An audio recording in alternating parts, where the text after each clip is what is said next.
Ma vie sera un grand témoignage. Je vais annoncer aux gens qui est Dieu, un autre aspect de Dieu et comment Dieu marche avec les hommes. Et moi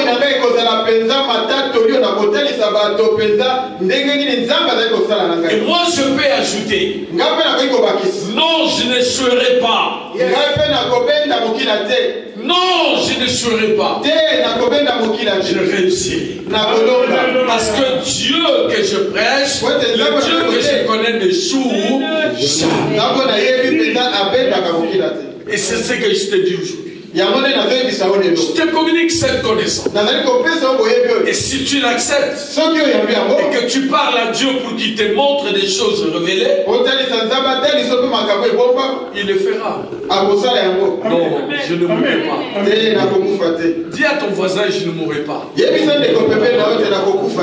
que vous savez que quelqu'un qui a Christ est un homme, c'est un âme immortel? Même si physiquement il meurt aujourd'hui, son âme va demeurer. Ça va continuer éternellement. C'est pourquoi il dit je ne mourrai pas et que je vivrai. Il a eu l'opportunité de tuer Saoul par 2 fois. Ses collaborateurs lui ont dit ah chance. Voilà, Dieu nous a livré ton ennemi. Nous allons l'achever, nous allons le tuer. Comme ça tu deviens roi. Et la vie nous allons rester vraiment demeurer dans le trône. Quelqu'un peut dire amen. Ils en avaient marre de cette vie-là. Voici l'occasion, il faut tuer Saoul. Mais lui, il avait une connaissance révélée. Il a dit non. Moi, je ne porterai pas ma main sur un oint de l'Éternel. Cet homme-là, il a l'onction de Dieu. La personne qui a mis l'onction sur sa tête, c'est la même personne qui a mis l'onction sur moi. Si je le tue, moi aussi je mourrai. Il n'a pas tué Saoul. Il a dit si Dieu veut que je devienne le roi, que Dieu crée une occasion, que lui-même se débarrasse de Saoul. Mais ses collaborateurs étaient fatigués. Quel genre de leader? On combat pour recevoir pouvoir. C'est une occasion de tu le laisses cet homme à partir comme ça. Oh, nous allons plus te suivre. Mais lui, il avait une connaissance révélée. Le jour où on lui a dit ton fils Absalom veut te faire un coup. Est-ce que vous savez la réponse qu'il a donnée à ces gens-là? Oui, il dit s'il veut faire un coup, qu'il fasse. Moi, j'ai eu l'occasion de tuer Saoul, je n'ai pas tué. Et ce Dieu-là va m'épargner. Amen. Amen. Si Dieu trouve que Absalom est meilleur que moi, je ne vais pas me battre pour tuer mon fils. Je ne vais pas tuer Saoul. Je ne tuerai pas Absalom. Et Absalom ne me tuera pas. Non, moi David, je ne mourrai pas. Je vivrai. Et je raconterai les œuvres de l'Éternel. Je veux dire à quelqu'un, si tu as la connaissance, il faut que tu sois déterminé. Merci.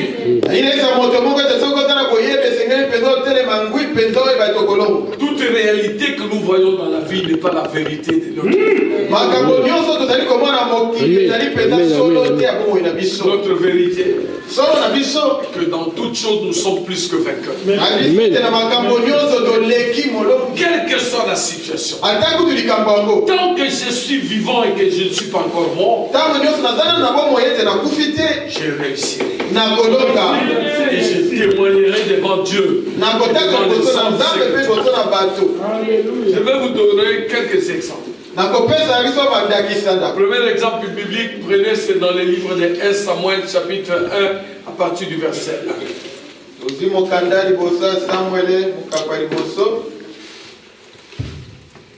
Bien aimé, préparez vos Bibles. 1 Samuel chapitre 1, verset 1, et on va dans la suite. Je vais vous parler de quelques personnes. Je parlerai plus précisément de 2 personnes. Et la 3e personne, c'est toi. Je veux que tu dises à ton voisin que je suis un cas particulier. Non, ne parlez pas timidement. Parlez avec comme tu dis. Toi, tu n'es pas moi. Moi, je suis spécial. Dis à ton voisin comme ça. Toi, tu n'es pas moi. Si quand tu échoues, Là où toi tu as échoué, moi je n'échouerai jamais. Amen. Dans un cas spécial. Je suis un cas spécial. Papa, lis si tu peux nous lire cette histoire. Je lis la parole de Dieu, 1 Samuel, chapitre 1, verset 1, au nom de Jésus. Amen. Il y avait un homme de Ramathaïm, Jophim, de la montagne d'Éphraïm, nommé Elkana, fils de Jéroam, fils de Eliou, fils de Tohu, fils de Tchouf, Ephrathien. Il avait 2 femmes, dont l'une s'appelait Anne et l'autre Pénina. Pénina avait des enfants, mais Anne n'avait point.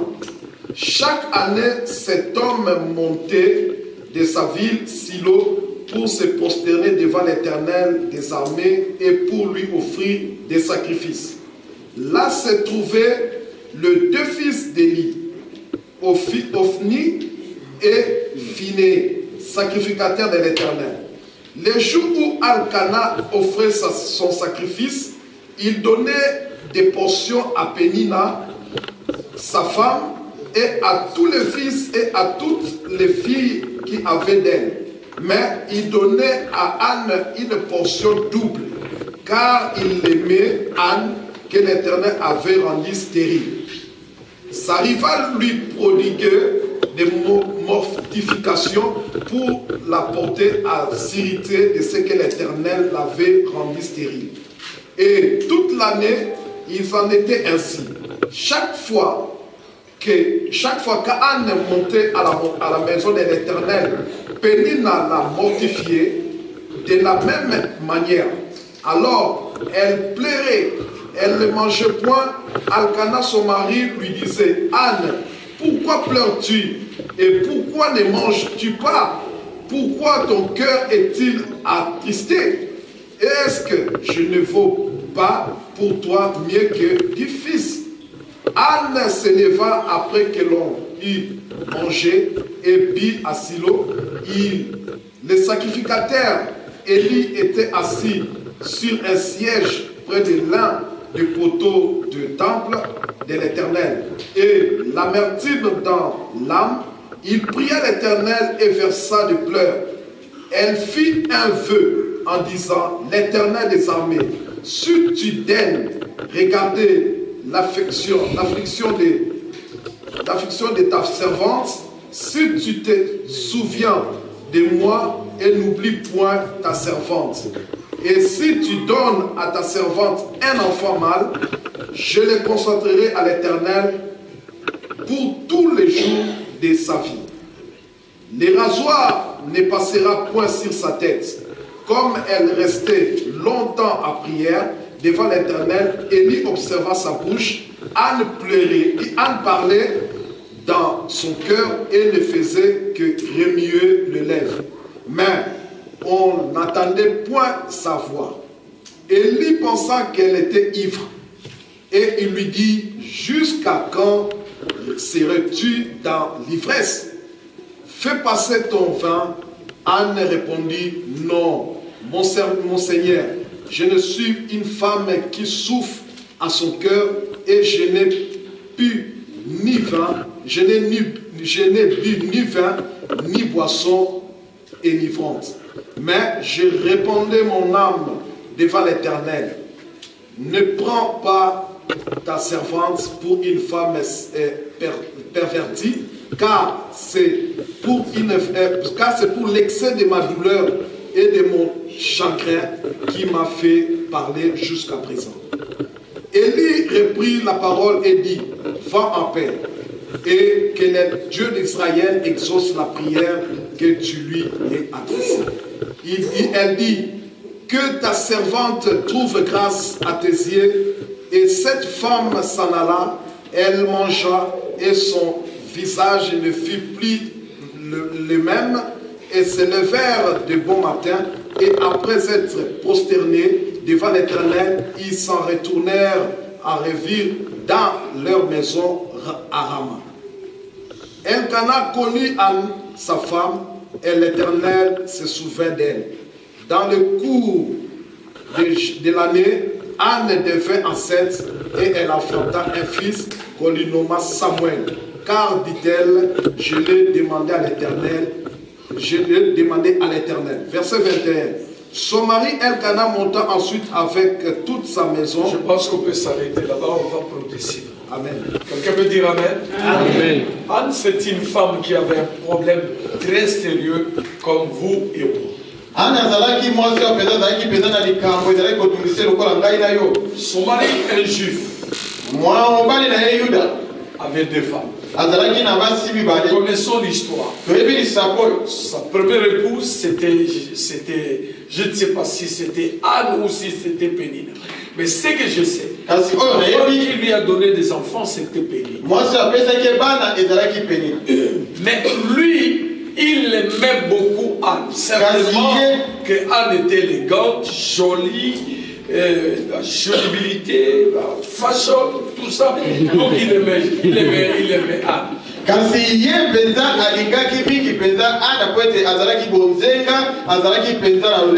la Bible me dit que Dieu a rendu Anne stérile. Alors Pénina mortifiait Anne tous les jours. Chaque année, ils allaient à Silo pour aller offrir à Dieu des sacrifices.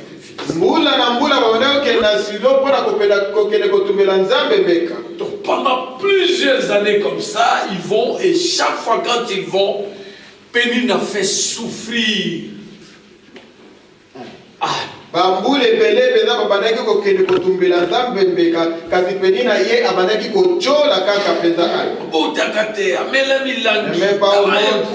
Dégage, laisse-moi le mari. Et c'est comme ça chaque année. Le mari voyait. Le mari entendait. Anne lui disait, mais ça moi c'est nous avant la kimia. Dis à ton mari à ta femme de me laisser tranquille. Pourquoi je nous collons? Pourquoi elle me mortifie? Ou bien qu'on a là, mais laisse-moi. C'était tellement trop chaque année. Il a parlé à son mari, certainement il a parlé à Pénina, Pénina n'a pas écouté. Il a parlé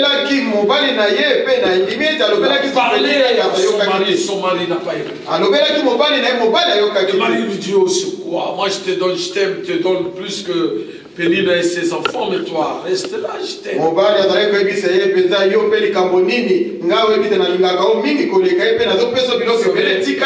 Dans la vie, chaque personne a un problème dont la solution ne peut venir ni de son mari, ni de sa femme, et ça ne peut sortir que de Dieu seul. Amen.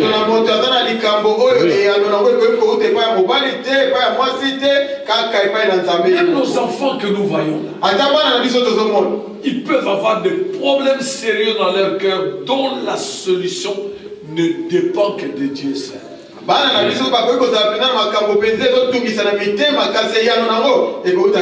Si elle était belle, certainement Elkana aurait voulu avoir un enfant à l'image de Anne.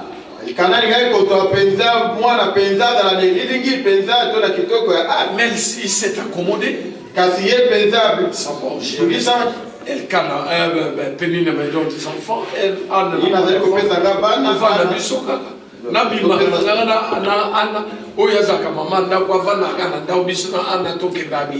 je reste avec Elina, Anne aussi soit à côté, mais moi, avec Anne, qu'on sort, aller dans les fêtes, des histoires comme ça. Certainement là où tu es, tu as un problème sérieux dans ton cœur pour lequel tu as besoin que Dieu intervienne. Je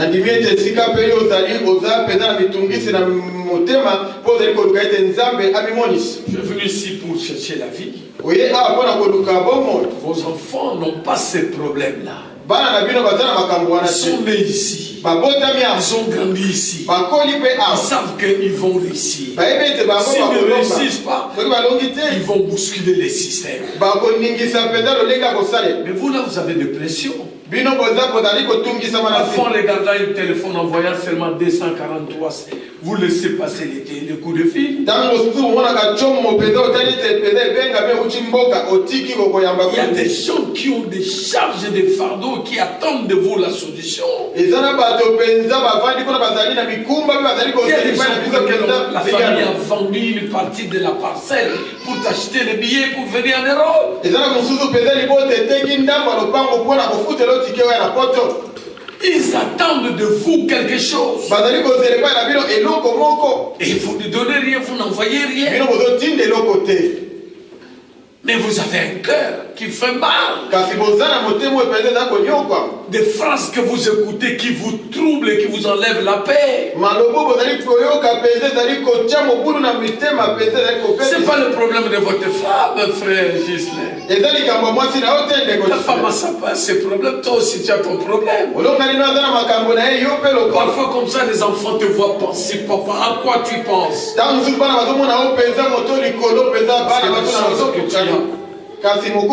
C'est pas la même que celle de ta femme ou de tes enfants. Mais je veux te dire ce soir, cet après-midi, que tu as besoin d'une connaissance révélée. Lorsque cette femme-là, Anne, que Pénina ne va pas s'arrêter,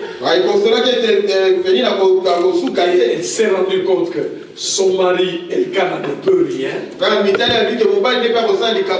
Il ne reste qu'une seule personne. C'est Dieu. Et si elle, Anna, ne fait rien, Dieu ne fera rien. Dieu qui nous a créés sans nous. Sans nous. Lorsqu'il nous a créés, il n'a pas demandé notre avis. Mais pour certaines bénédictions de notre vie, nous devons chercher sa connaissance. Et ajouter à la connaissance la foi. Et ajouter à la foi l'action. Et nous allons réussir. Anne a décidé, après avoir mangé et bu, elle en avait marre de Pénina. Et elle s'est rendue compte que je ne peux pas faire partie Pénina. Mais il faut un plus puissant que moi qui va entrer dans ma vie. Il va prouver à Pénina que je ne suis pas n'importe qui.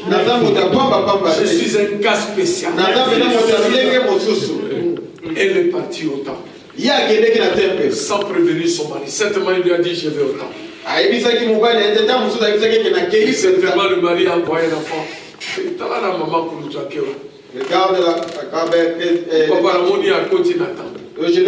Là, elle n'est pas allée pour aller chercher le prophète, le juge Élie. La Bible me dit, elle s'est placée dans un coin, près d'un poteau. Elle s'est mise à pleurer. Elle s'est mise à parler à Dieu. Elle a dit à Dieu, Seigneur, regarde comment Pénina me fait souffrir. Je ne te demande pas de tuer Pénina ou de la renvoyer. Fais quelque chose dans ma vie. Je te demande une seule chose. Donne-moi un fils. Il n'a pas demandé beaucoup d'enfants. Elle a demandé seulement un garçon. Dit Seigneur, si tu me donnes ne fût-ce qu'un garçon, Pénina n'aura plus de raison de se moquer de moi. Elle va me mortifier. Ces garçons-là, lorsque je vais le sévrer, je vais l'amener dans ton temple ici. Dans ces temples. Et je le laisserai ici pour te servir. Au moins le monde saura que j'ai eu un enfant. Est-ce que quelqu'un peut dire amen? Elle a refusé l'échec. Bakufate o bakufate bamonaki bandeli bamona pesuka bamonaki bandeli bamona pesuka bacholaki ne bandeli babeta maboko na suka. Il y a des gens qui se moquent de toi. Ils te font comme ça, mais il y a Potokala, Gaillard Zéro. Il s'habille seulement. Les Maliens que vous voyez ici, les Africains de l'Ouest ici, ils s'habillent mal, mais allez chez eux, ils ont des villas, ils ont construit des grands bâtiments. Je connais un jeune homme à Londres. Lorsque Kofi venait à Londres, un jour il a acheté pour Kofi un ensemble de plus de 10 000 livres. 10 000 livres à cette époque, ça faisait à peu près $20 000. Il va acheter, il donne à Kofi. Kofi lui donne une carte de visite. Si tu viens à Kin, viens loger dans ma maison. Et un jour, il a décidé de venir à Kin. Il va jusqu'à ma campagne chez Kofi. Il arrive à la porte, le portier lui dit, monsieur. Il lui dit, c'est moi qui ai acheté à Kofi un ensemble de 10 000 livres. Voici la carte que Kofi m'a donnée. Si je vais dormir ici. Il dit, ah bon, tu n'es pas le seul à acheter quelque chose de cher pour Kofi. Il y a beaucoup de gens qui achètent à Paris, en Anvers, partout.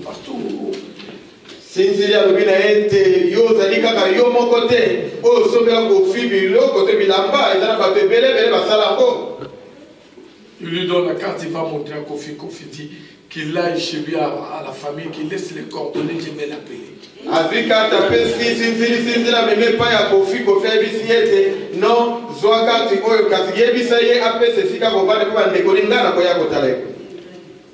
Cet homme était déçu. Il n'avait rien fait, il n'a pas conçu de maison à Kinshasa. Il n'a rien fait pour ses parents. Et quand ses frères apprennent qu'il arrive, il était chez Kofi, il n'a pas de place, Kofi n'a pas reçu, il ne savait où aller dormir.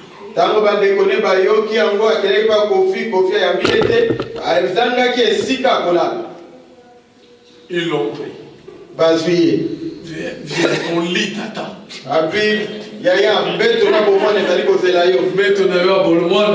Et ceci. Ton lit d'enfance t'attend. Sa famille. Il a regardé la manière dont il a rejeté la famille. Il a regardé la manière dont le Kofi aussi lui a rejeté.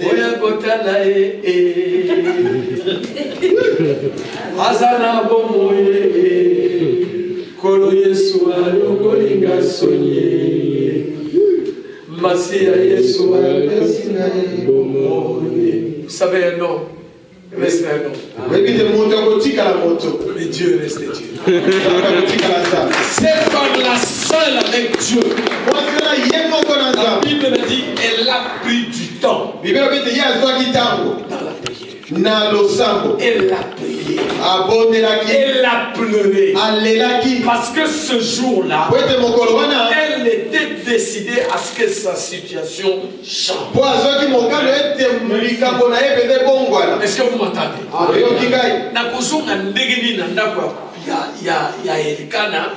Moi, si on a monté les bancs,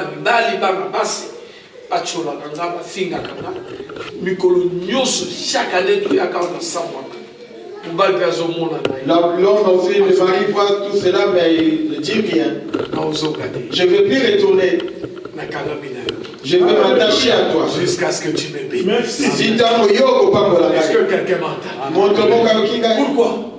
Parce qu'elle avait la connaissance. Il y a une parole qui dit qu'en Israël, il n'y a pas de femme stérile. Mais moi, je suis en Israël. Je suis juif. Pourquoi je n'ai pas d'enfant? C'est-à-dire qu'il y a une promesse pour moi que j'ai l'enfant. Qui a donné cette promesse? C'est toi, Dieu. Comme tu as donné cette promesse, je suis dans ton temps. Je ne sortirai pas de cet temple aujourd'hui si tu ne me donnes pas un enfant. Cet enfant-là, pas une fille. Moi, c'était un garçon. Ces garçons-là, lorsque je veux le sévrer, je vais te le donner. Je viendrai déposer cet enfant. Et cet enfant va te servir toute sa vie. Le rasoir ne passera pas sous ça. Dieu a regardé dans son plan. Il dit oui. Finé et Ophné sont en train de faire des choses de bêtises dans le temps.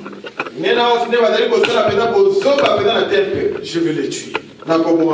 Et je vais tuer aussi papa Élie le juge. Ils vont partir. Cette femme qui me fait le vœu d'un garçon est sincère. Je vais lui donner un garçon. Et lorsque je tuerai ces trois-là, ces garçons-là vont prendre place. Est-ce que quelqu'un m'entend? Il faut que Dieu se retrouve dans ta prière. Il faut que Dieu sente que ce que tu lui demandes, va lui donner la gloire. Amen. Si ça ne lui donne pas la gloire, ce qui est un cas non, Dieu n'allait pas lui donner l'enfant. Dieu a donné l'enfant parce que cette femme-là était sincère. Et il a demandé un seul enfant. Dieu lui a donné 6 enfants. 2 filles, 4 garçons. Quand elle a tenu parole, elle est venue déposer Samuel. Le juge Élie avait déjà oublié. Mais Dieu n'a pas oublié. Quand elle est venue, elle a dit au juge Élie, c'est l'enfant que je suis venu chercher. Et que Dieu m'a accordé. Merci. Quelqu'un peut dire amen? Écoutez-moi. Elle avait deuxième connaissance. Quand tu passes du temps devant Dieu et que tu réponds sincèrement ton cœur,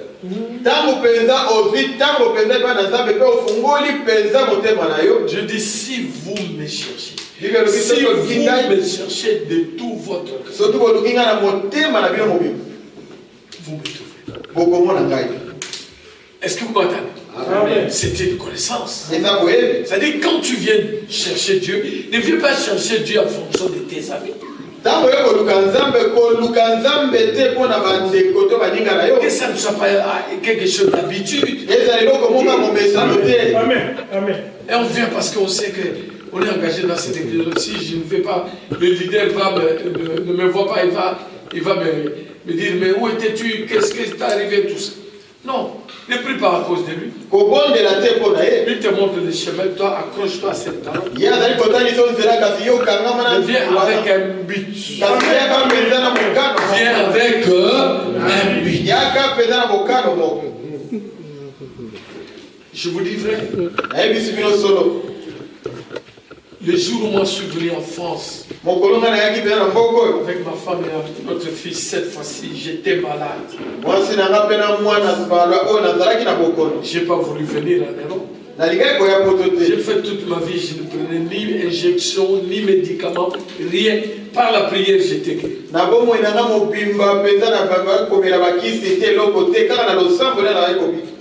C'est comme ça jusqu'à l'âge de 64 ans. Mais un jour, ma femme m'a dit, et ma petite soeur m'a dit non. Le roi Ézéchias était malade. Dieu lui a dit, donne l'ordre, tu vas mourir. Il a pleuré. Il a demandé à Dieu de lui accorder une seconde grâce. Et vous savez ce que Dieu lui a dit? Je t'ajoute 15 ans. Mais va. Prends le produit de cet arbre, de cet arbre, de cet arbre. Mais ensemble, ça sera un médicament que tu vas prendre.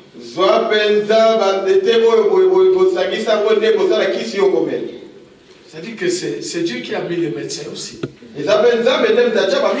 Même s'il y a la foi. Mais il faut aussi ajouter à la foi la connaissance. Il faut aller voir les spécialistes. Les diabétologues sont là. Les diabétologues, tel cancer sont là. Est-ce que quelqu'un m'a entendu? Amen. Aujourd'hui, sois un artisan de bénédiction pour ta famille. Toutes ces chaises-là t'attendent pour que tu emmènes les gens à l'église. Est-ce que quelqu'un m'entend? Cette femme-là avait la connaissance. Lorsqu'elle a prié, elle avait 3 connaissances principales. Il n'y aura pas de stérile en Israël. Si je cherche Dieu de tout mon cœur, face à face avec Dieu. Troisièmement, quand Élie est intervenu, Élie n'a pas connu le problème de cette femme. Il n'a jamais vu quelqu'un prier comme ça. Elle ne parlait pas, mais elle faisait des gestes comme si Allah Ouemassa. Elle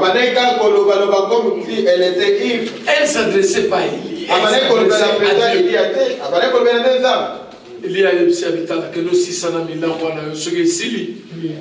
Il y a Karasima, il y a Moussame. Élie a dit va d'abord parce que tu es sous. Allez et puis tu reviendras après. Un leader, un modérateur peut ne pas connaître ton problème.